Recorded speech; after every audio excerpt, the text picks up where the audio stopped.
안녕하세요. 오늘도 영상을 올립니다. 오늘은 1월 24일 금요일 오후 10시 44분입니다.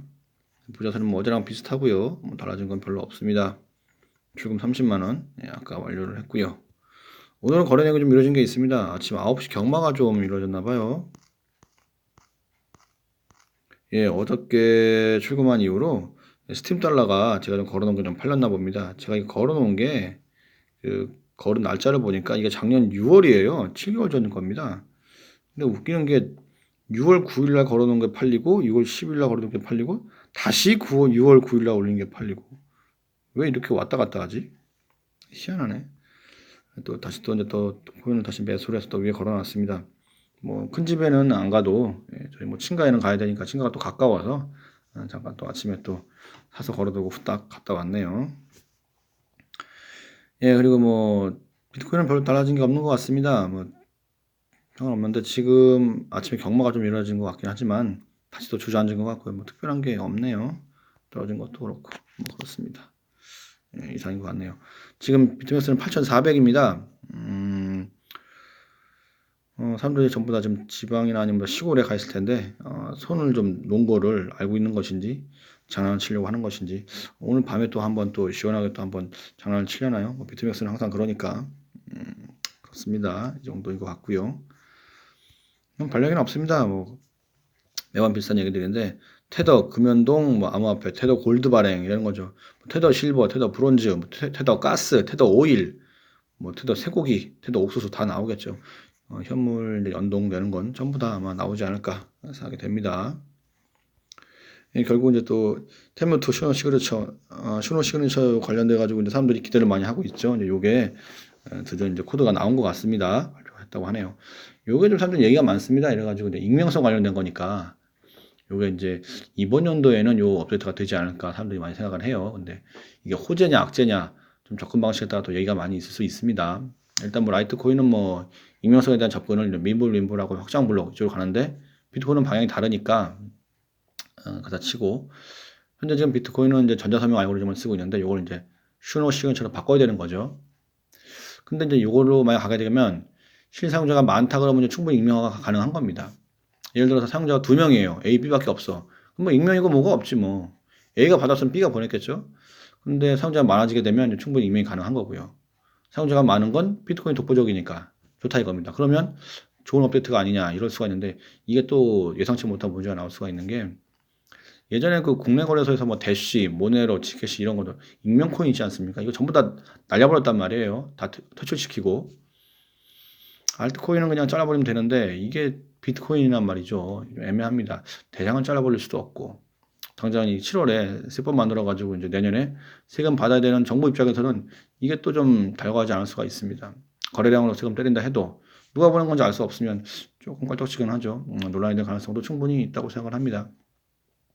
업그레이드 방식 자체는 뭐 예전에 세그의 방식이랑 똑같습니다. 일단 코드 나오고 소프트 포크로 이제 통과를 시켜야 되니까 채굴자들이 그 버전 지갑을 돌려야 되는 겁니다. 그래서 이제 그 물려있는 해시가 정해진 뭐 몇십 퍼센트 저번에 뭐 몇이었지 세그웨이트가 세그웨이트 70이었나 80%나 하자니 뭐 그걸 넘어야 되면 넘어야 되고 넘으면 딱 적용이 되는 건데 저번에 뭐 세그웨이트 할 때 보면 이제 뭐 리미티드 버전 뭐 2X 버전 맞나 이래가지고 막 서로 다른 버전으로 막 채굴을 하는 거예요. 그러니까 이제 합의가 안 되고 오래 걸리지. 본인들이 이익 집단이 결부된 그 채굴자가 하도 많으니까 이게 합의가 안 돼요. 그래서 오히려 그 비트코인을 포크한 또 다른 알트코인, 그런 알트코인이 이쪽 코드를 딱 복사해가지고 적용한 다음에 본인들이 먼저 최초 적용했다. 뭐 이럴 수가 있습니다. 대표적인 이제 그게 이제 그로스토리죠.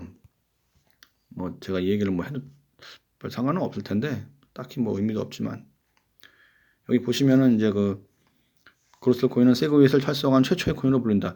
최초로 가니까 뭐 대단한 거지 않습니까? 대단한 것처럼 보이잖아요. 별거 아니거든요. 아무것도 아닙니다. 저야 뭐 어차피 이제 이 코인 2014년 나왔을 때부터 이제 마이닝을 했으니까 관심을 가지고 있는 건데 그때 이 코인 그 세그웨이 마이너 합의할 때 이제 제가 실시간으로 보고 있었거든요. 그때 이 코인 캐는 마이너가 100명도 안 됐습니다. 몇십 명이었어요. 뭐 합의 금방 되지 뭐. 그래서 아마 비트코인 이번에도 최초의 타이틀을 한번 또 뺏길 가능성이 있지 않을까. 괜히 그런 생각도 듭니다. 물론 뭐 최초의 타이틀을 뺏겨도 비트코인 명성에 뭐 흠집도 안 갈 겁니다. 근데 괜히 잘 모르는 사람들이 이제 뭐 이게 해당 알트가 뭐 대단한 거 아니냐 뭐 이런 줄 알고 좀 괜히 탔다가 피고 올 수도 있고 그렇죠. 제가 가지고 있는 코인이라 뭐 좋게 말하고 싶은데 뭐 이분 삐뚤어졌으면 말은 바로 해야 되는 거니까 뭐 그런 것 같습니다. 그래요.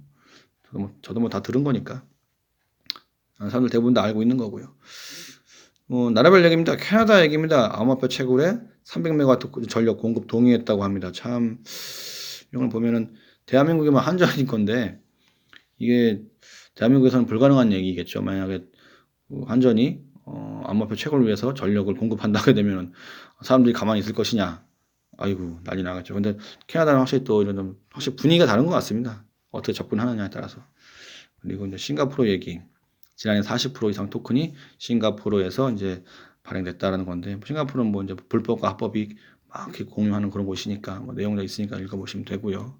싱가포르 뭐 잘 나가죠. 그리고 미국의 경제학자분이 한 분이 이제 계시는데 인플레이션 관련해 가지고 이제 반감기 이후에 비트코인 가격이 어찌 될 것이냐 이제 뭐 이런 식의 얘기를 한번 하신 게 있습니다. 경제학자분이니까 인플레이션 얘기 쭉 나오면서 결과적으로 오를 것 같다라는 얘기인데 과거 2012년, 2016년 방학기 때는 가격이 쌌으니까 쭉쭉 올랐지만 이제는 너무 비싸서 크게 못 오른다 뭐 이런 얘기도 있고요. 뭐 그건 뭐 사람들마다 이건 다른 거니까.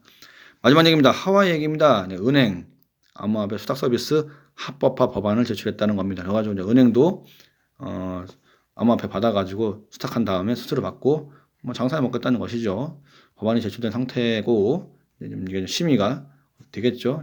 지켜보는 것도 재미가 있을 것 같습니다. 예, 뭐 이상입니다. 뭐 더 특별한 건 없는데 설날이니까요. 내일은 뭐 설이고 그렇죠. 뭐. 저도 뭐 처가나 친가 쪽은 잠깐 갔다는 와야 될 것 같은데 뭐 그냥 그렇습니다. 이 정도인 것 같으니까. 예, 뭐 다들 시골에 계시니까 뭐 거래는 못한다 하더라도 뭐 계속 뭐 신경을 쓰실 거예요. 저도 그렇고요. 한번 또 저도 좀 마음가짐을 달리하게 되는 것 같습니다. 예, 뭐 이상입니다. 오늘 하루도 뭐 수고하셨고요. 또 내일도 화이팅 하시죠. 다음 주에는 또 뭐 좋은 일이 있겠죠. 예, 다들 감사합니다. 예, 수고하셨습니다.